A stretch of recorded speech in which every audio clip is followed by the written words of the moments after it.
لهذا وما كنا لنهتدي لولا أن هدانا الله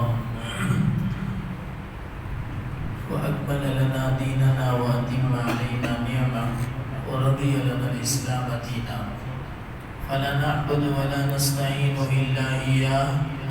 أما بعد فأعوذ بالله من الشيطان الرجيم.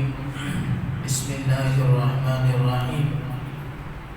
إنا أرسلناك شاهدا ومبشرا ونذيرا لتؤمنوا بالله ورسوله وتعزروه وتوقروه وتسبحوه بكرة وأصيلا. صدق الله العظيم وصدق رسوله النبي الكريم ونحن على ذلك من الشاهدين والشاكرين والحمد لله رب العالمين. بزرگان محترم، نوجوانان اعزام، عزیز و دوستوں، بھائیوں، دنیا کا ایک سسٹم ہے کہ اچھی چیز کا رزلٹ اچھا نکلتا ہے اور بری چیز کا رزلٹ برا نکلتا ہے. برائی میں کسی قسم کی برکت نہیں ہوتی اور اچھائی میں کسی قسم کی دقت اور تکلیف نہیں ہوتی. ہر بری چیز میں زحمت ہے، پریشانی ہے، اور اچھی چیز میں برکت ہے، خیریت ہے، عافیت ہے، سہولت ہے. اسی وجہ سے اچھائی کا نتیجہ اچھا نکلتا ہے. قرآن کریم میں اللہ فرماتے ہیں وَجَزَاءُ سَيِّئَةٍ سَيِّئَةٌ مِثْلُهَا. برائی کا بدلہ برا ملتا ہے اور بھلائی کا بدلہ بھلائی سے ملتا ہے. کما تدین و تدانو، جیسا کرو گے ایسا بھرو گے. اسی وجہ سے جو درخت اس کی جڑ اچھی ہوتی ہے، اس کا تنا اچھا ہوتا ہے، اس کے اندر کا پھول اچھا ہوتا ہے، اس کو پانی اچھا ملتا ہے، اس کو سورج کی روشنی ملتی ہے، چاند کی چمک ملتی ہے، تو اس درخت سے اچھا سا پھل بھی نکلتا ہے. اور جس درخت کی جڑ خراب ہوتی ہے، جس درخت کا تنا خراب ہوتا ہے، جس درخت کے پھول اور پتے خراب ہوتے ہیں، اس درخت سے پھل کی کوئی امید نہیں کی جا سکتی. اچھا درخت ہے تو اچھا پھل ہے. دنیا کی ایک موٹی مثال ہے. اسی طرح سے انسان کی نیکیوں کا اثر ہے. جس کے اعمال اچھے ہوں گے اس کے اچھا رزلٹ اور اچھے فیصلے ہوں گے. فَمَن يَعْمَلْ مِثْقَالَ ذَرَّةٍ خَيْرًا يَرَهُ. جس کا اچھا عمل ہوگا وہ مرنے کے بعد بھی اپنے اچھے عمل کو اپنے آنکھوں سے دیکھے گا. اسی وجہ سے فرماتے ہیں دنیا میں جتنے تاجر ہیں، کاشتکار ہیں، جتنے ملازم ہیں، جتنے بھی کام کرنے والے ہیں، وہ تمام کے تمام اپنی محنت کا نتیجہ پاتے ہیں. اچھی محنت کا نتیجہ ان کو نکلتا ہے.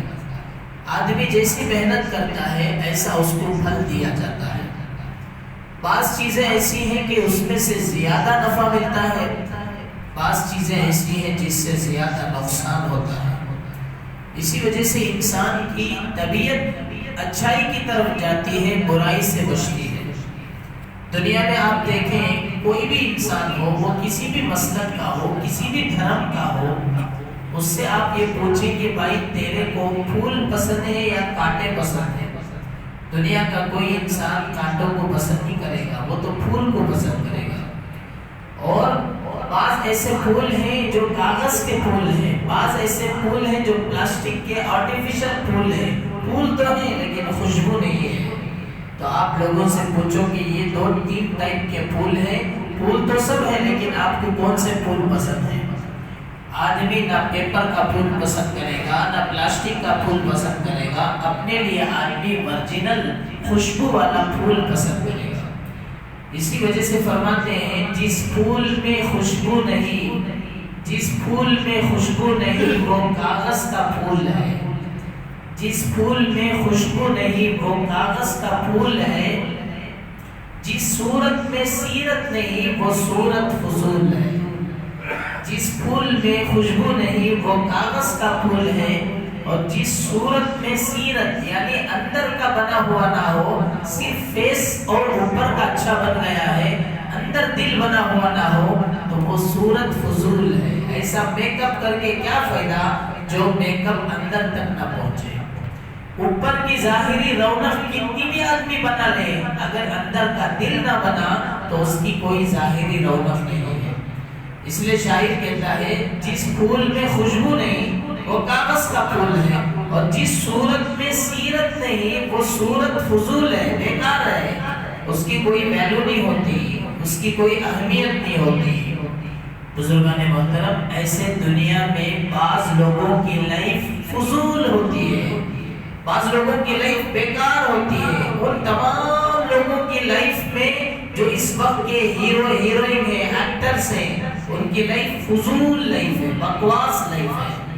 وہ لوگوں کو پٹی میں اتارنے کے لیے، لوگوں کو خوش کر کے اپنے بینکوں کو فل کرنے کے لیے ڈرامہ کرتے ہیں، مذاق کرتے ہیں، پتہ نہیں کیا کیا کرتے ہیں۔ تو ایسے لوگوں کی زندگی فضول ہے، بیکار ہے۔ اسی کو قرآن کہتا ہے قد افلح المؤمنون والذین هم عن اللغو معرضون۔ وہ مومن بندے کامیاب ہیں۔ قرآن نے الگ الگ سب کا ترتیب سے بتایا ہے، اس میں سے ایک پوائنٹ قرآن یہ کہتا ہے کہ وہ بندے کامیاب ہیں جو لغو باتوں سے، لغو کاموں سے اپنے آپ کو بچاتے ہیں، بیکار کاموں سے، بیکار باتوں سے اپنے آپ کو بچاتے ہیں۔ تو دنیا میں جن لوگوں کی لائف بیکار ہے ان میں سر فہرست آپ کو ایکٹرز ملیں گے کہ ان کی لائف بیکار ہے۔ یہ لوگوں کو الو بنانے کے لیے خود بھی اپنی زندگی برباد کر لیں اور دوسروں کو زندگی برباد کر لیں۔ اسی طرح آج کل ہر بچے کے ہاتھ میں جو ٹک ٹاک کا آ گیا ہے، اس ٹک ٹاک کے ذریعے سے آدمی اپنی مہارت کو پبلک کے سامنے لاتا ہے۔ جی مرد و مرد عورتیں اپنی اللہ حفاظت فرمائے اپنی زبان کو کھولتی ہیں، بیکار کی بکواسی اس میں کرتی ہیں، تو یہ فضول لائف ہے، بیکار لائف ہے۔ اس کا ریزلٹ زیرو نکلتا ہے، اس کا کوئی فائدہ نہیں، نہ ٹک ٹاک کا کوئی فائدہ ہے، نہ فلموں کا کوئی فائدہ ہے، دنیا کے کسی اجنبی انسان کی لائف میں فائدہ نہیں ہے۔ آخرت کا کوئی اس کو نفع نہیں ہے۔ دنیا کا بظاہر اس کو کچھ لذت دل کی مل جائے گی، لیکن آخرت میں اس کے لیے کوئی حصہ اور فائدہ نہیں ہے۔ ہاں، بعض ایسے شخصیات ہیں جن کی زندگی کا ایک پل بڑا قیمتی ہوتا ہے۔ ایسی نفوس ہیں، ایسی شخصیات ہیں، ایسے عظیم ترین انسان ہیں جن کی زندگی کا ایک ایک حصہ برکت والا، عظمت والا، رحمت والا، خیریت والا، سہولت والا، سکون والا، ان کی زندگی کا ایک ایک حصہ امت کے لیے رحمت والا ہوتا ہے۔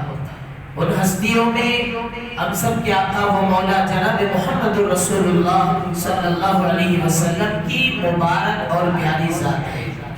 حضرت نبی اکرم درود شریف پڑھے، حضرت نبی اکرم صلی اللہ علیہ وسلم اس امت کے لیے باعث رحمت ہے۔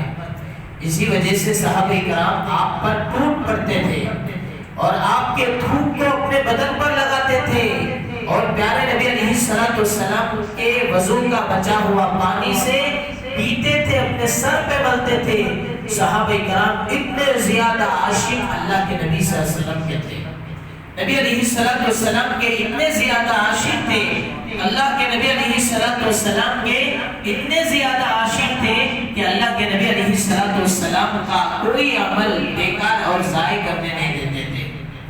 حضرین کرام، انہی میں سے کتنے ایسے واقعات آپ کو میں بتاؤں، بھئی یہ کس کی سواری ہے، شیطان بیچ میں آ کر دو کہ یہ 222756 یہ کس کی گاڑی ہے، روڈ پر ہے، تھوڑا ہٹا دو، ایسا بیچ میں مت دو، تقریر کی برکت ختم ہوگی۔ پہلے سے پارکنگ والے اس کا انتظام کرنا چاہیے۔ پڑھو بھی درود شریف، اللہم صلی علی سیدنا محمد و بارک وسلم۔ ملتا ہم کو 20-25 منٹ، آپ حضرات اتنی اچھی امید سے آتے ہیں، ہم چاہتے ہیں کہ کچھ اچھی بات آپ کو دیں، ان میں سے انہوں ایک بیچ میں ٹپکتے ہیں۔ خیر کیا کریں گے، یہ بھی ہمارے کام ہے، کوئی ارجنٹ میں آ گیا اللہ کا بندہ۔ تو بزرگوں میں عرض کر رہا تھا، پیارے نبی صلی اللہ علیہ وسلم کی زندگی کے کتنے واقعات ہیں جس سے صحابہ کرام نے برکت حاصل کی۔ ان میں سے ایک صحابی ہے حضرت عروہ ابن مسعود الثقفی۔ حضرت عروہ پہلے یہودی تھے، بعد میں مسلمان بن گئے، صحابی بن گئے اور ٹاپر لیول کے صحابی بنے۔ حضرت عروہ ابن مسعود ایسے خوبصورت صحابی تھے کہ حضرت جبرائیل علیہ السلام جب دنیا میں کسی انسان کی شکل میں آتے تھے وہ دو صحابہ کی شکل میں آتے تھے، معلوم نہیں پڑتا تھا، اچانک ان کی شکل میں آتے، صحابہ سمجھتے کہ وہ صحابی ہیں، حقیقت میں وہ جبرائیل ہوتے، جانے کے بعد پتہ چلتا۔ ان میں حضرت دحیہ کلبی ایک صحابی ہے، اور حضرت مسعود عروہ ابن مسعود ثقفی یہ ایک صحابی ہے، یہ بہت خوبصورت تھے، ان کی شکل میں حضرت جبرائیل آتے، جانے کے بعد پتہ چلتا کہ وہ جبرائیل تھے۔ صحابہ بولتے ہیں پہلے معلوم ہوتا تو ان سے مصافحہ کرتے، جبرائیل سے مصافحہ کرتے، جانے کے بعد معلوم پڑا۔ تو حضرت عروہ ابن مسعود ثقفی ایک مرتبہ مکے میں آئے، پیارے نبی صلی اللہ علیہ وسلم اپنے وضو بنا رہے ہیں تو صحابہ کرام ٹوٹ ٹوٹ کر آپ کا وضو کا پانی لے رہے ہیں۔ آپ علیہ السلام کلی کر رہے تو کلی کا پانی لے رہے ہیں۔ دیکھو ہم جیسے ناپاک ہیں، بالکل ایسا اپوزٹ پیارے آقا ہے۔ ہماری طبیعت کو پیارے آقا پر فٹ نہیں کرنا، زمین آسمان میں بہت فرق ہے۔ ہمیں سوچتے ارے بھائی کلی کریا تو باس ہے کہ نہ، کیسا یہ باس کا پانی صحابہ لیتے تھے، نعوذ باللہ۔ ہمارے منہ میں باس، لیکن پیارے نبی کے منہ میں خوشبو ہوتی تھی، وہ خوشبو عطر سے کم نہیں ہوتا تھا۔ اسی وجہ سے صحابہ کرام آپ علیہ السلام کے فضلات کو، جیسے ناک کی برکت ہے، وہ اپنے بدن پہ لگاتے تھے، اس لیے کہ وہ مشک سے زیادہ قیمتی تھا۔ اللہ کے نبی علیہ السلام کے جسم سے نکلی ہوئی چیز جس کو فضلات کہتے ہیں، حضرت بلال رضی اللہ عنہ، حضرت ابو مسعود اشعری، حضرت ابو موسیٰ اشعری رضی اللہ عنہ، نبی علیہ السلام ایک مرتبہ بیٹھے ہوئے تھے، ایک عربی آیا، دیہات کا رہنے والا آدمی آیا، اس نے اللہ کے نبی صلی اللہ علیہ وسلم سے کہا آپ دیجئے ہم کو، مال دیجئے۔ اللہ کے نبی صلی اللہ علیہ وسلم فرمایا ابشر، ارے بشارت لے کے جاؤ، بشارت، مال کیا ہے، مال آج ہے کل ختم ہے، بشارت لے کے جاؤ تمہیں فائدہ ہوگا۔ وہ دیہاتی جاہل قسم کا تھا، اس نے کہا کہ آپ ہمیشہ ایسا ہی کہتے ہیں، ایسا موٹے دماغ سے بات کر کے چلا گیا۔ اللہ کے نبی علیہ السلام نے ایک برتن میں وضو کیا، اس میں سے کلی فرمائی اور فرمایا کہ یہ پانی تم لوگ استعمال کرو۔ حضرت ابو موسیٰ، حضرت بلال اندر سے حضرت ام سلمہ یہ بات سن رہے تھے، فرمایا ارے رے اس برکت والے پانی سے ہم کو بھی کچھ حصہ رکھو۔ حضرت ام سلمہ پوری امت کی ماں ہے، پیارے نبی صلی اللہ علیہ وسلم کی بیوی ہے، پوری امت کی ماں ہے، انہوں نے اس عظیم پانی کو استعمال فرمایا۔ ایسے نبی علیہ السلام کی برکت کو صحابہ کرام لیتے تھے اور صحابہ کرام اس کو استعمال فرماتے تھے۔ اس کو کہتے ہیں فضلات نبی، نبی صلی اللہ علیہ وسلم سے جو بدن سے نکلنے والی جتنے بھی چیزیں ہیں وہ سب پاک ہیں، ساری چیزیں پاک ہیں، صرف اللہ کے نبی کے، ہمارے نہیں۔ ہمارا تھوک گندا، ہمارا پسینہ گندا، ہمارا ہر چیز جو بھی بدن سے نکلتی گندی، اللہ کے نبی کا یہ معجزہ ہے کہ پیارے آقا علیہ السلام کا ہر عمل، ان کے جسم سے نکلنے والی ہر چیز پاک ہے۔ ایک مرتبہ حضرت انس رضی اللہ عنہ کی والدہ، نبی علیہ السلام ان کے گھر پہ آرام فرما رہے تھے، حضرت انس ان کے خادم تھے، ان کے والدہ بڑی عمر کی بوڑھی تھی، وہ پیارے نبی صلی اللہ علیہ وسلم کے پاس آئے۔ اللہ کے نبی صلی اللہ علیہ وسلم گرمی کے زمانے میں آرام فرما رہے تھے تو پیارے آقا علیہ السلام کے بدن سے پسینہ نکل رہا تھا۔ حضرت انس رضی اللہ عنہ کی والدہ اس پسینے کو ایک بوتل میں جمع کر رہی ہیں، اتنے میں اللہ کے نبی کی آنکھ کھل گئی، پوچھے کہ ام سلمہ یہ کیا کر رہی ہو؟ حضرت انس کی والدہ یہ کیا کر رہی ہو؟ انہوں نے کہا کہ اللہ کے نبی میں آپ کے پسینے کو جمع کر رہی ہوں تاکہ ہم خوشبو کی جگہ میں استعمال کریں۔ آپ سوچو کہ پسینے میں تو بدبو ہوتی ہے اور پسینہ اللہ کی بہت بڑی نعمت ہے۔ آج جو ایسی لوگ چلا کر کے وقتی طور پر ایک سکون حاصل کرتے ہیں وہ غلط کر رہے ہیں۔ اللہ نے جو 4 قسم کے موسم بنائے، پورے جو 4 مہینے کے موسم آتے ہیں، یہ بڑے قیمتی موسم ہے۔ اس میں گرمی کا سیزن بہت اچھا ہے، انسان کے بدن سے پسینہ نکلنا چاہیے، جتنا پسینہ نکلے گا اتنی اندر کی بیماریاں ختم ہوں گی۔ آپ 24 گھنٹے اے سی میں بیٹھ گئے، اندر کا پسینہ نہیں نکل رہا ہے تو سمجھو کہ اندر بیماریاں جمتی رہیں گی۔ جتنا لینا اتنا لینا اے سی، ایسا مجمع بڑھ رہا ہے اے سی چلا لے الگ بات ہے، لیکن ریگولر ہمیشہ فل اے سی ڈال کر یوز کرنا یہ طبیعت کے خلاف ہے. پسینہ آنا چاہیے. انسان کے بدن سے پسینہ جتنا نکلے گا انسان اتنا ہیلتھی بھی رہے گا, اتنا ویلتھی بھی رہے گا. اللہ کا سسٹم ہے. تو بہرحال میں عرض کر رہا تھا, پیارے نبی صلی اللہ علیہ وسلم کے جسم سے پسینہ آ رہا تھا. وہ صحابی عورت اس کو لے کر عطر کی جگہ میں استعمال کرنے کی بات کہی. آپ اندازہ لگاؤ پیارے نبی کے پسینے میں کتنی خوشبو ہوگی. اس لیے صحابہ کرام محسوس کرتے تھے, جس گلی سے پیارے آقا گزرتے تھے صحابہ کو معلوم پڑ جاتا تھا کہ اس گلی سے پیارے آقا گزرے.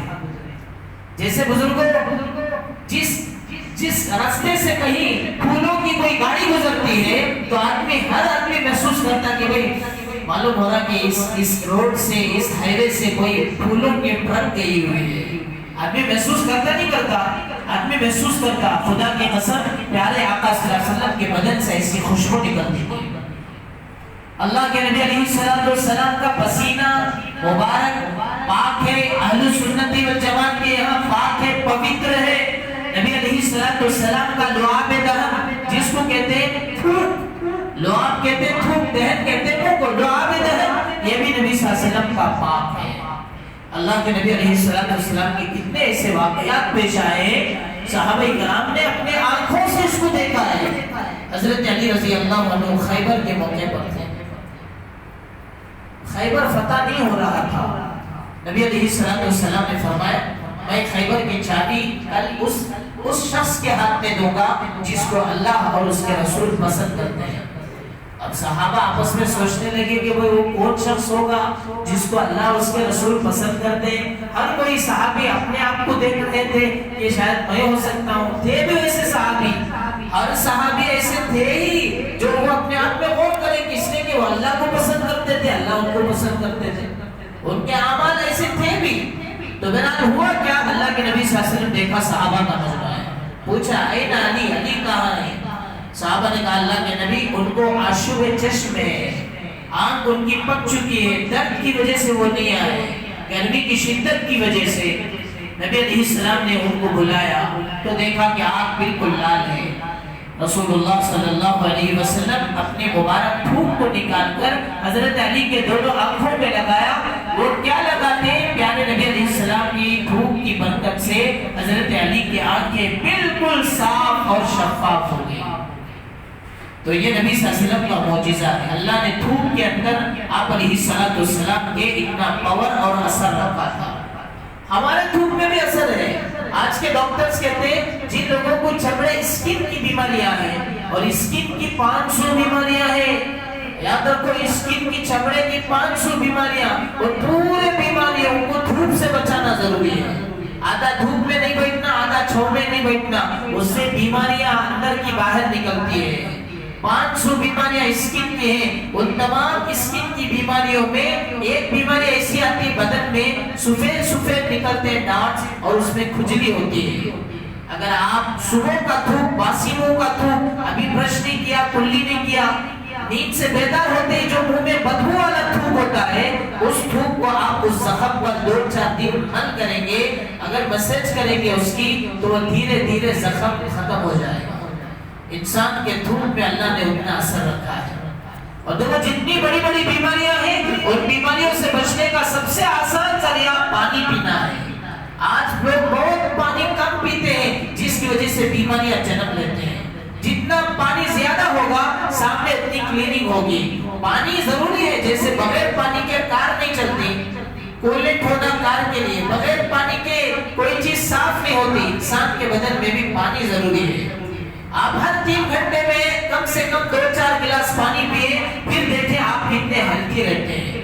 اللہ تعالیٰ نے پانی کے اندر اتنی قیمتی چیز رکھی ہے کہ پانی کے ذریعے سے انسان کا ہارٹ, انسان کی کڈنی, انسان کا جگر, لیور, یہ ساری چیزیں اپنے اپنے انداز سے کام کرتی ہیں. آج لوگوں کو جو گیس ہے, ایسیڈیٹی ہے, بہت ساری قسم کی بیماریاں ہیں, ان تمام بیماریوں کا ایک ریزن کہ پانی نہیں پیتے. پیے تو بھی بے ڈھنگے انداز سے پیتے ہیں. ایک نوالا کھانا کھاتے ہیں, ایک گھٹ پانی پیتے ہیں, ایک نوالا کھانا کھاتے ہیں, ایک گھٹ پانی پیتے ہیں, یعنی تو کھانا کھاتے پورا پانی پیتے ہیں, جس سے اندر پورا کلاملی ہو جاتا ہے. ہمارا پیٹ سوچتا کون لوز آدمی ہے, میرے اندر کے پانی پورا خراب سسٹم خراب کر رہا پیٹ بولتا ہے. اسی وجہ سے حدیث پاک میں ہے المیدۃ حوض البدن، یہ جو ہمارا میدا ہے وہ پورے بدن کا حوض ہے. جیسے مسجد کا حوض ہوتا ہے، مسجد میں حوض ہے تو مسجد خوبصورت نظر آتی، اسی طرح یہ پیٹ پورے بدن کا حوض ہے. فَإِن صَلُحَتْ صَلُحَ سَائِرُ جَسَدِهِ وَإِن فَسَدَتْ فَسَدَ سَائِرُ جَسَدِهِ. اگر پیٹ اچھا تو بدن اچھا، پیٹ خراب تو بدن خراب. اس کی تفصیل ہے کبھی میں عرض کرتا ہوں کہ بھئی بدن میں دانے اڑ گئے، پھول لال لال چھوٹے چھوٹے پھنسنے ہو گئے، ڈاکٹر کے پاس گئے. ڈاکٹر ایک ہی سوال کرتا ہے چکن کھائی کیا دوا کو؟ ہریا چکن، پھکا چکن، چلی چکن کھائی کیا تمہیں؟ اور صاحب کل ہمارے دوست کی دعوت تھی، ملتا نہیں بول کو فیوچر نے پورا اسٹین دوا کو ٹکایا. زیادہ کھائی نہیں، اس سے تمہارا پینس بھی ہوا یہ بھی ہوا، تمہیں اپنے پیٹ کو دیوانہ کر ڈالے. جتنا کھانا تھا اتنا کھانا تھا، ہے ہی زیادہ ڈبل دوا کے کھائے جس سے آپ کا بدن سنبھال نہیں سکا، جس کی وجہ سے یہ پھنسیاں ہیں. اب وہ پھنسیوں کی بھی دے گا دوا، اس سے بڑھ کر وہ پیٹ کو ٹھنڈا کرنے کی دوا دے گا. حکیم اطباء لوگ تو بزرگوں میں عرض کر رہا تھا نبی علیہ السلام کے دھوپ میں کتنی اللہ رب العزت نے شفا رکھی. ہمارے دھوپ میں بھی ہے، اس کا لیول ہے. انسان کے دھوپ میں اتنا زہر ہے کہ اگر رات بھر اپنے چاول کے دانوں کو دھوپ میں رکھ کے سو جائے اور صبح میں ان دانوں کو کسی پرندے کو ڈال دے اور وہ پرندہ دانوں کو کھائے گا تو وہ بیماری میں مبتلا ہو جائے گا. اتنے انسان کے دھوپ میں زہر ہے. تو بزرگوں نبی علیہ السلام کے دھوپ میں اللہ نے شفا رکھی تھی. حضرت جابر رضی اللہ عنہ، حضرت سلمہ ابن اکوع رضی اللہ عنہ خیبر کے جنگ میں ان کے پیر میں سخت چوٹ لگ گئی تھی.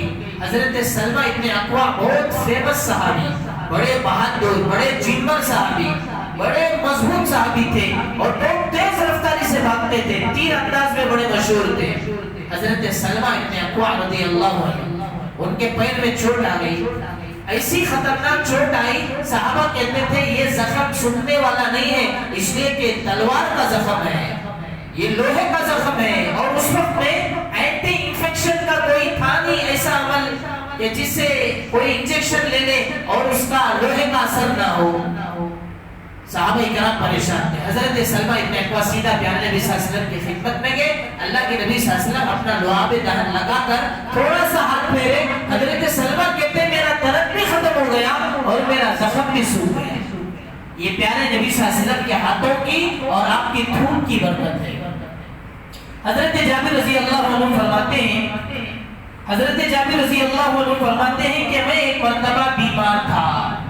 یعودنی رسول اللہ کے نبی میری عیادت کو آئے وانا مریض اور میں بیمار تھا. اتنا خطرناک بیمار تھا، لا عاقل، مجھے سمجھ نہیں تھی، بے ہوش پڑتا تھا، کبھی اٹھتا تھا، مجھے ہوش نہیں تھی. اللہ کے نبی صلی اللہ علیہ وسلم نے وضو فرمایا، فتوضا، وضو فرمایا، وصب علی ماء الوضو، نبی علیہ السلام میرے سر پر وضو کا پانی ڈالے. حضور صلی اللہ علیہ وسلم وضو بنا کر ایک برتن میں جمع کر کے وہ پورا پانی میرے اوپر بہائے. جیسے ہی پیارے نبی کا وضو کا بنایا ہوا پانی میرے سر پر بہائے، فعقلت، تو مجھے ہوش آ گئی. اللہ نے آپ کے وضو کی برکت سے مجھے شفا دے دی. پیارے نبی صلی اللہ علیہ وسلم ارشاد فرمایا ہر انسان کے وضو میں اللہ نے وہ اثر رکھا ہے. وضو بنانے کے بعد شیطان قریب نہیں آتا. انسان سے شیطان ڈرتا ہے، اس انسان سے جو انسان ہمیشہ باوضو رہتا ہے. وضو کے اندر ایک روشنی ہے، ایک چاشنی ہے، ایک پاور ہے، اور جو کام وضو کے ساتھ کیا جاتا ہے اللہ تعالیٰ اس کام میں برکت عطا فرماتے ہیں.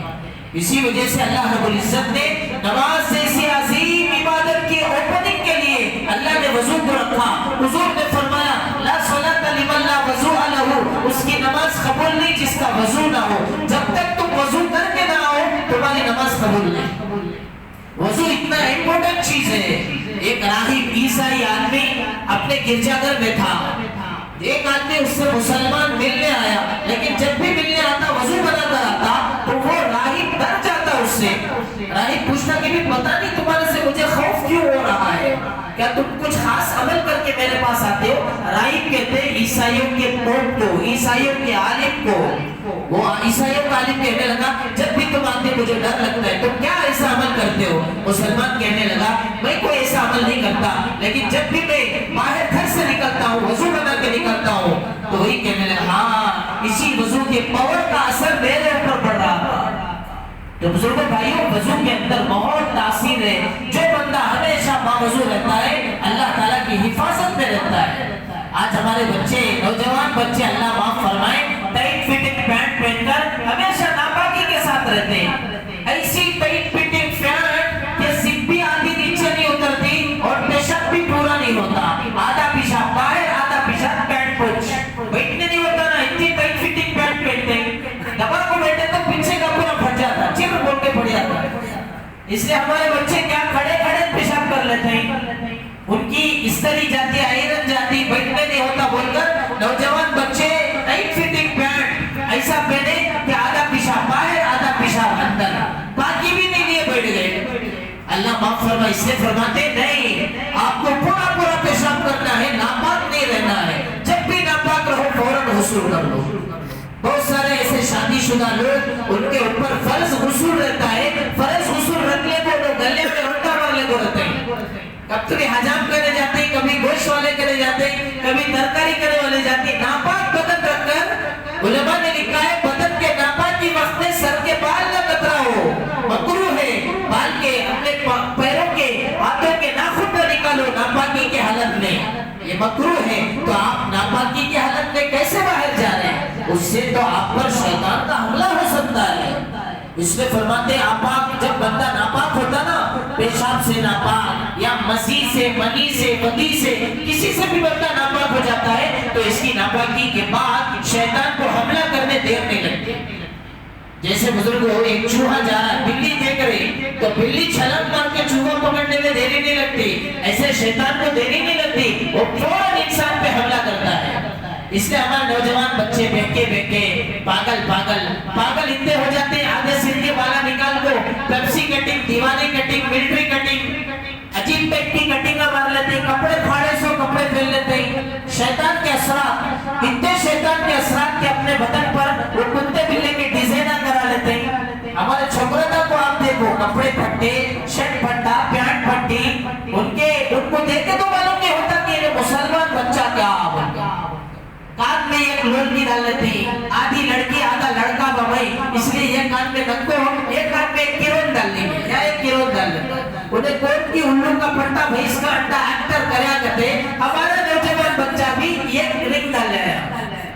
اب انہیں ایکٹر ناک میں ڈالنا ناک میں ڈال لیتا ہے، ارے تمہارا ایکٹر بولتے بھی سر کو انڈا پھوڑتا تمہیں پھوڑ لیتے ہیں۔ اگر ایکٹر کیا کیا کرتا ہمارے دیوانے بچے وہ پورے کر رہے ہیں۔ ارے پیارے نبی صلی اللہ علیہ وسلم کی زندگی کو دیکھو اور ایسے بنو جیسے پیارے نبی تھے۔ آپ کو بال رکھنا ہی ہے تو آپ کو اپنے چہرے پر بال گردا رکھو، جس کو لمبا کہتے ہیں، لمبا جمبا وفرا، یہ ہمارے نبی صلی اللہ علیہ وسلم کی سنت ہے۔ بال رکھنے کا ثواب حاصل کرو، یہ کیا بال اس کے بالا اس کے بالا، اپنے پورے سر کو تمہیں ہیروئن کے ایکٹر کے بالا بنا کو رکھے۔ اللہ معاف فرمائے بزرگوں اس سے فرماتے لمبا یہاں تک کی کٹنگ کو لمبا کہتے ہیں اور یہاں تک کی کٹنگ کو جمبا کہتے ہیں اور گردن یہاں تک کی کٹنگ کو وفرا کہتے ہیں، وفرا۔ پیارے نبی علیہ السلام کی یہ سنت ہے، لیکن ہمارے جوان بچے تمام چیزوں سے آزاد ہیں، اور بولتے ہم جی ماریں گے علی کا نعرہ لیں گے، ہم پیارے نبی کا عاشق ہیں، لیکن زندگی دیکھیں تو پوری زیرو، کوٹ سے بھی اینگل سے پیارے نبی کے عاشق نظر نہیں آ رہے، نہ زبان سے، نہ ناک سے، نہ انگلیاں سے، نہ سر سے، نہ منہ سے، نہ پاؤں سے، نہ کپڑے سے، نہ جوتے سے، نہ چپل سے، کوٹ سے بھی اینگل سے پیارے نبی کے عاشق نظر نہیں آ رہی، خالی آوازہ سے آ رہی۔ آوازہ کیا بھائی ہمیں پیارے نبی کے عاشقہ رہتے تو کئی کو شیخہ کھاتے، لوگوں کے پیچھے جا جا کو اپنی پوری زندگی برباد کر رہے ہیں۔ تو بزرگوں میں عرض کر رہا تھا حضرت نبی صلی اللہ علیہ وسلم کی برکت سے حضرت جابر کو اللہ نے شفا دی آپ کے وضو کی برکت سے۔ تو میں عرض کر رہا تھا انسان جب ہمیشہ وضو سے رہتا ہے اللہ رب العزت اس کے اندر ایک پاور عطا فرماتا ہے۔ تو جتنے جوان بچے ہیں وہ سب نیت کرو گے انشاءاللہ ہم ہمیشہ وضو سے رہیں گے۔ جوان بچے نہیں بڈھے لوگ بھی ہمارے جو بڑے عمر کے وہ بھی نیت کرنا انشاءاللہ ہمیں ہمیشہ وضو سے رہیں گے۔ وضو سے رہنے کا زیادہ اثر ہے۔ ایک صحابی ہیں حضرت قتادہ ابن نعمان رضی اللہ عنہ، قتادہ بن نعمان، یہ وہ خوش نصیب صحابہ ہیں جن کو نبی صلی اللہ علیہ وسلم نے جبل رومان پر رکایا تھا۔ جبل رومان یہ احد پہاڑ کے اندر قریب میں ہے، احد کا میدان جہاں پر ہے، ایک طرف مسجد ہے، ایک حضرت حمزہ رضی اللہ عنہ اور جو 70 صحابہ غزوہ احد میں شہید ہو گئے ان کے مبارک مزارات ہیں۔ عمرے کو حج کو کون جاکو ہیں ذرا تو کر دیں گے، حج کو عمرے کو کون گئی؟ دیکھو مختصر ساتھ ہے، اتنا بڑا مجمع اب تک نہیں گیا۔ کون جائیں گے انشاءاللہ؟ حج کو عمرے کو کون جائیں گے؟ سونے والے نہیں جاتے کیا؟ ہاتھ نہیں اٹھا رہے تو سب جائیں گے نا؟ حج کو عمرے کو سب جائیں گے انشاءاللہ، بار بار جائیں گے انشاءاللہ۔ اللہ ہم سب کو بار بار وہاں کی حاضری نصیب فرمائے۔ تو وہاں پر غزوہ احد جہاں پیارے نبی اور صحابہ نے جنگ کیا، وہ احد کا میدان وہاں پر ہے۔ وہاں پر ایک احد بہت بڑا پہاڑ ہے احد کا۔ اللہ کے نبی صلی اللہ علیہ وسلم نے اس کی محبت کی مثال دی کہ احد کا پہاڑ ہم سے محبت کرتا ہے اور ہم احد کے پہاڑ سے محبت کرتے ہیں۔ نبی علیہ السلام ایک مرتبہ احد کے پہاڑ پر چڑھے، آپ علیہ السلام کے ساتھ حضرت ابو بکر ہے، حضرت عمر اور حضرت علی اور عثمان ہے۔ تو جیسے ہی پہاڑ پر چڑھے پہاڑ حرکت کرنے لگا، اللہ کے نبی صلی اللہ علیہ وسلم نے فوراً کہا چپ، یہ کیا گستاخی ہے کہ تم حرکت کر رہے ہو؟ کہ تم نہیں جانتے کہ تمہارے پیٹھ پر ایک نبی، ایک صدیق، 2 شہید ہیں۔ اللہ اکبر۔ حضرت عمر ابھی شہید نہیں ہوئے، حضرت علی حضرت عثمان ابھی شہید نہیں ہوئے۔ پیارے نبی فرمائے ارے تم کیوں حرکت کر رہے ہو؟ تمہارے پیٹھ پر ایک نبی، ایک صدیق یعنی حضرت ابو بکر صدیق اور 2 شہید ہیں۔ حضرت عمر اور حضرت عثمان علی کو اسی وقت اسی بات سے پتہ چل گیا کہ ہماری موت شہادت سے ہونے والی ہے۔ اللہ رب العزت اتنا محبت کرتا تھا احد کا میدان، احد کا پہاڑ پیارے نبی سے، اور پیارے نبی احد کے پہاڑ سے۔ وہاں پر احد کے میدان میں 70 خوش نصیب صحابہ کی قبریں ہیں۔ اللہ ہم سب کو وہاں کی زیارت نصیب فرمائے۔ ان میں سے سید الشہداء حضرت حمزہ کی بھی مزار شریف ہے جو بہت بڑی نظر آتی ہے۔ پہلے لوگ جانا، قبر پر بوسہ لینا، مٹی کے اطراف میں روڈ مارنا، جیسے کعبہ شریف کے اندر روڈ مارتے ہیں، ایسا سب کام کرنے لگے الٹے سیدھے، تو سعودی گورنمنٹ نے اس کو پورا جالی ڈال کے بند کر دیا۔ بھائی صرف کعبے کو آپ روک لگا سکتے ہیں، جب نبی علیہ السلام کے قبر کا آپ طواف نہیں کر سکتے، پیارے نبی صلی اللہ علیہ وسلم کے آقا علیہ السلام کے قبر کے بوسے نہیں لیتے تھے، تو آپ ایک صحابی کے قبر کا کیسا طواف کر سکتے ہیں؟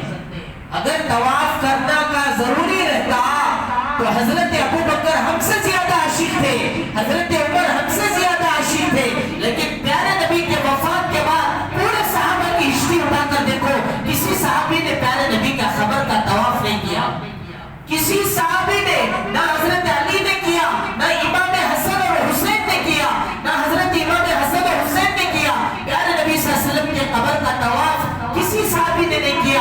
جب کسی نبی کا طواف صحابہ نے نہیں کیا، ہم ایک عام آدمی کا طواف کیسے کر سکتے ہیں؟ تو پتہ چلا کہ طواف صرف کعبے کا ہوگا، کسی کی قبر کا طواف نہیں ہو سکتا۔ اللہ کے نبی علیہ السلام نے منع فرمایا کہ میرے دنیا سے جانے کے بعد لا تجعل قبری مسجدا، حضور کے الفاظ میں نہیں کہہ رہا ہوں، اللہ کے نبی فرمائے لا تجعل قبری مسجدا، میری قبر کو تم سجدے کی جگہ مت بناؤ، سجدہ کرنا تو مسجد کو جاؤ، کسی قبر پر سجدہ مت کرو۔ حضور فرمائے لا تجعل قبری مسجدا، میرے قبر کو تم سجدے کی جگہ مت بناؤ، اس لیے کہ پچھلی قوموں نے اپنے نبیوں کی خبروں کو سجدے کی جگہ بنایا تو وہ قوم ہلاک ہو گئی۔ میں امید کرتا ہوں کہ تم ایسا نہیں کرو گے۔ آج جاؤ، ایثار ثواب کرو، شفاعت کی امید رکھو۔ کسی اللہ والے اور بزرگ کی مزار پر جانے سے ہم ہرگز نہیں روکتے۔ آپ جاؤ، اللہ والوں کی خبروں کے پاس جاؤ، لیکن جا کر صرف قرآن درود سلام پڑھ کے آؤ۔ ان کی خبر کا بوسہ لینا، ان کی خبر کا طواف کرنا، ان کی خبر میں قبر کے پاس جا کر سجدہ مارنا، اس کی اجازت نہیں ہے۔ کیوں؟ شریعت نے ہم کو بولا نہیں، کہیں نہیں بتایا۔ اگر ہمیں شریعت بول کر رہتی تو ہم ضرور یہ کام تو کرتے۔ تو بزرگوں میں عرض کر رہا تھا احد کے میدان میں وہاں چند لوگوں نے ایک کام کیا تو سعودی گورنمنٹ نے پوری جال لگا دی، اب وہاں کوئی نہیں جائے گا، صرف جال میں سے دیکھے گا۔ صحابہ وہاں پر ایک چھوٹا پہاڑ ہے، اس کو کہتے ہیں جبل رمات۔ جبل رمات، رمات کہتے ہیں عربی میں کنکریوں کو، وہ کنکریوں کا پہاڑ تھا ایک گوٹے کے جیسا۔ تو حضرت صحابہ کرام کو نبی صلی اللہ علیہ وسلم نے 50 صحابہ کرام کو اس پہاڑ پر رکایا تھا کہ اگر دشمن پیچھے سے آئے تو تم لوگ اس کو سنبھال لینا۔ ان میں سے 50 صحابہ میں سے ایک صحابی حضرت قتادہ بن نعمان بھی تھے۔ دشمن کا جیسا ہی ان پر حملہ ہوا تو سیدھا تیر ان کے آنکھ میں آگے چبھی۔ ارے لوہے کی تیر جیسی آنکھ میں چبھی حضرت قتادہ بن نعمان کی۔ ابھی وہ نوجوان تھے، دلہا تھے، وہ چند مہینے پہلے ان کا نکاح ہوا تھا اور بڑے خوبصورت صحابی تھے۔ ان کی آنکھ بالکل زخمی ہو گئی، ایسی خطرناک زخمی، بخاری شریف کی روایت ہے، ان کی آنکھ نکل کر ان کے باہر آ گئی۔ صحابہ کہنے لگے یہ آنکھ درست نہیں ہونے والی۔ آپ سوچو کتنا بڑا آپریشن ہے یہ، آنکھ نکل کے باہر آنا، کتنا خطرناک آپریشن۔ حضرت قتادہ بن نعمان اسی آنکھ کو لے کر کے پیارے نبی کی خدمت میں پہنچے، عرض کرنے لگے پیارے نبی ابھی میری شادی ہوئی ہے، میری عورت اگر یہ ایسی آنکھ کو دیکھے گی تو اس کے دل میں میرے بارے میں کچھ اور خیال آ سکتا ہے، لہٰذا آپ اس کا کچھ علاج کیجئے۔ قربان جائیے پیارے صحابہ پر کہ اپنے اللہ کے نبی کے پاس پہنچے، قربان جائیے پیارے نبی علیہ السلام کے اپنے صحابہ سے محبت کا۔ اللہ کے نبی صلی اللہ علیہ وسلم کوئی کراہت نہیں فرمایا۔ پیارے آقا علیہ السلام ان کی اس آنکھ کو لے کر کے کچھ پڑھ کر اللہ کے نبی نے کچھ لوہا میں دہن لگا کر ان کے آنکھ میں فٹ کیا اور اس طرح سے ملنے لگے۔ کیا دیکھتے صحابہ کا پورا منظر یہ موجود ہے، صحابہ کی ہسٹری میں موجود ہے۔ حضرت نعمان، حضرت قتادہ بن نعمان کی آنکھ پہلے سے زیادہ خوبصورت ہو گئی اور اس کے اندر پہلے سے زیادہ روشنی آ گئی۔ یہ کوئی ریئل اور بنڈل بات نہیں ہے۔ آج ٹک ٹاک کے ذریعے دیکھنے والے لوگ یہ سمجھتے ہیں کہ قرآن اور حدیث کی بات یہ بنڈل اور ریئل لوکل ہے، یہ بنڈل نہیں، ورجینل بات ہے، یہ ریل نہیں ہے، ریئل بات ہے۔ آج بولتے ہیں نا کیا بات ریلا چھوڑ رہا، کیا ریلا ادھر ادھر کی بات ہے، ریلا چھوڑا، یہ ریلا نہیں، ریئل بات ہے۔ پیارے نبی صلی اللہ علیہ وسلم کے ہاتھوں کی برکت سے اللہ نے اس صحابی کے آنکھ میں روشنی دے دی۔ بزرگوں آج اتنے معجزات ہمارے آقا کے ہیں، اگر کوئی بندہ پیارے آقا کی زندگی کو اپنے دل جان سے لگا لے، خدا کی قسم وہ دنیا میں کبھی نامراد نہیں ہو سکتا۔ آج کا مسلمان یہودیوں کی طریقے کو اپنے گھر میں جمایا، یہودیوں کے طریقے کو اپنے بستر پہ لایا، یہودیوں کے طریقے کو اپنے بزنس میں لایا۔ آپ کو آج ہم کو برگر چاہیے یہودیوں کا، خنزیر کی چربی سے بنا ہوا آئٹم چاہیے، جب آپ ہم سور کے اور خنزیر کے ناپاک کھانے کی چیزیں اپنے کھانے میں استعمال کریں گے، جیسے خنزیر ایک ناپاک جانور، ہمارے اندر غلیظ کام کرنے کی عادت پیدا ہوگی اور زنا کا جذبہ پیدا ہوگا اس کھانے کی عادت کی وجہ سے۔ یہ میکڈونلڈ میں کھانے والوں سے نہیں کہتے یہ برگر، یہ پیزا، یہ تمہارے ایمان کو غارت کرنے والے غذا ہے۔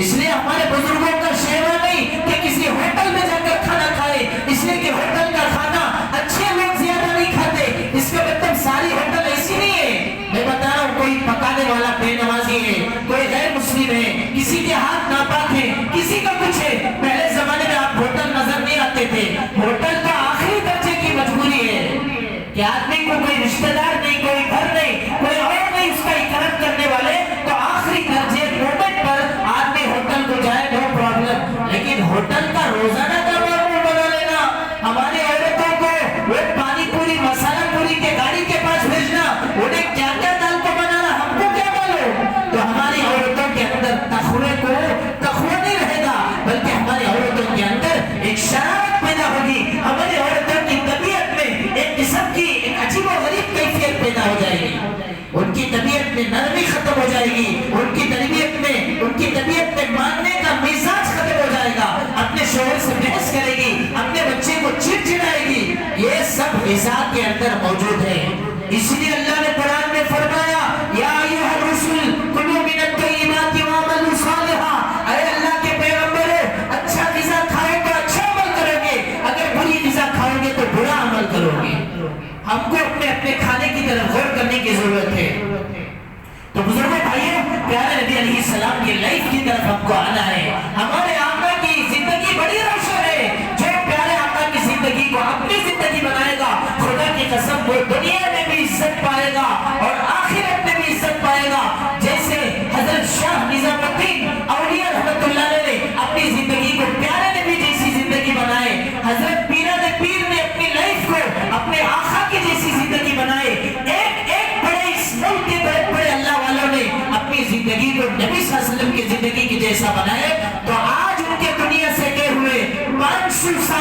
100 سال گزر گئے لیکن آج بھی ان کا نام زندہ ہے، آج بھی ان کا نام ہم عصمت سے رہتے ہیں، محبت سے رہتے ہیں۔ ایسا کیوں ہے؟ اس لیے کہ انہوں نے اللہ کے نام پہ قربانی دی، پیغمبر کے نام پر قربانی دی۔ اس کے لیے تو ماشاءاللہ یہ جو اجتماع دین کا، جماعت کا، تبلیغ کا 25-26 جنوری کو جو پنجیم کے اندر ہے، اس کا مقصد بھی یہی ہے۔ نہ وہ ایک مقصد ہے نہ نیک مقصد ہے، مقصد یہ ہے کہ پورا پاپولیشن، پوری انسانیت اللہ والی بن جائے، ایک ہی مقصد ہے۔ اس کے لیے محنتیں کوششیں کر رہے ہیں۔ میں بھی 40 دن کی جماعت میں ہوں، الحمدللہ بیان کرنے کے لیے آیا پنجیم سے، اب پھر مجھے واپس جانا ہے ماپسا، اور جماعت میں ہوں، میں دین کی محنت کر رہا ہوں۔ آپ بھی نیت کریں کہ اللہ رب العزت ہم تمام کو اس اجتماع کے ذریعے جو خیر ہے اس میں استعمال فرمائے۔ آمین بولے، آمین بولے۔ اللہ تعالیٰ ہم کو سچا پکا عاشق بنائے، اللہ ہماری زندگی کو خوشگوار زندگی بنائے۔ میں ان چند کلمات کے ساتھ اپنی بات کو ختم کرتا ہوں اور آپ بزرگوں کا شکریہ ادا کرتا ہوں کہ آپ بہت وقت سے پہلے کافی آ کر یہاں بیٹھتے ہیں۔ اللہ تعالیٰ آپ کو بہترین بدل عطا فرمائے۔ آمین وآخر دعوانا ان الحمدللہ رب العالمین۔ سنتوں سے